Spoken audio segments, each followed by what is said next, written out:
Hi, George from George Co here, the second in a series of videos on the Garmin Catalyst.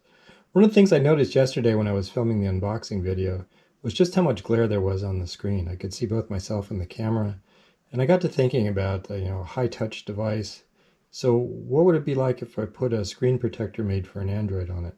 So first, I'll give you some examples. So you're looking at the screen as it comes out of the box.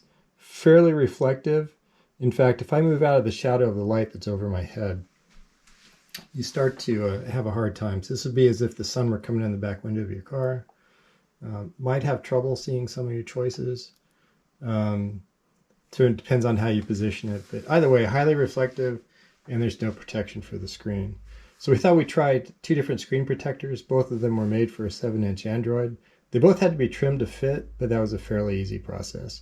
So we'll show you how to do it and the difference between the two that we found. And we just bought two of the cheapest ones we could find on Amazon at the time.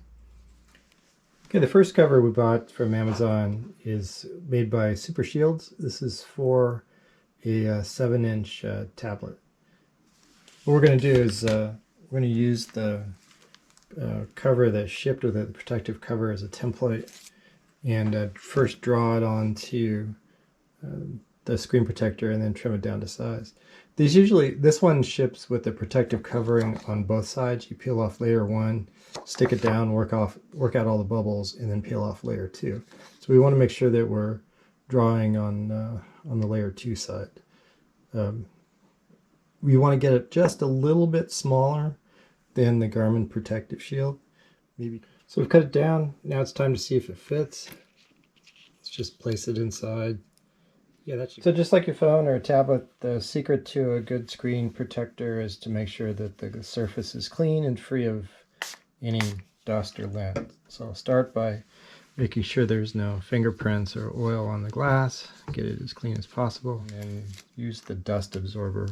This picks up any of the dust spots that you can't see, and you're always going to get one or two of them.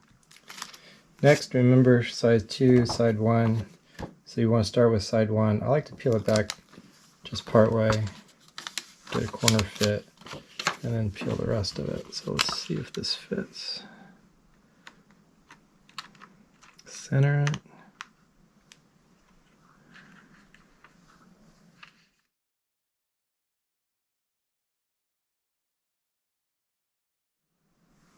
Alright, so here we are again back at the splash screen. I'll agree to that. That is responsive. Not an issue using the screen controls at all. But look at this. I'll move out of the way. That's that same light. So compare that to the earlier and direct.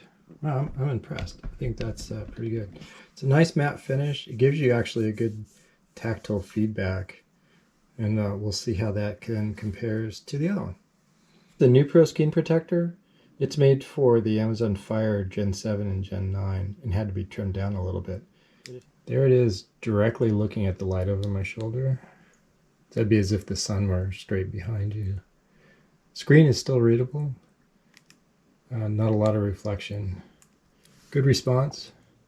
Doesn't affect the screen response at all. And that's what you'd expect. It was made for an Android tablet. In the end, we went back to the SuperShieldz. Spent some time working on the edges. I think that's really going to hold up well. We'll post a follow-up to see how it survives over time. But we like the SuperShieldz. They're both fine products. You'll be happy with either one if only one or the other is available. But there's really two things about the SuperShieldz that we liked. The price was right. It was about $8 for 3 of them. But more importantly, it liked the fact that it was actually made for a kid's computer. And we'll post the link to that in the notes below. So here's the challenge to my Garmin rep. Obviously, you're missing a product opportunity here. You ought to sell these screen protectors as part of your accessory line. So you're welcome. Hit like if you like this. Hit subscribe if you want to see more. Stay safe, and we'll see you out on the track.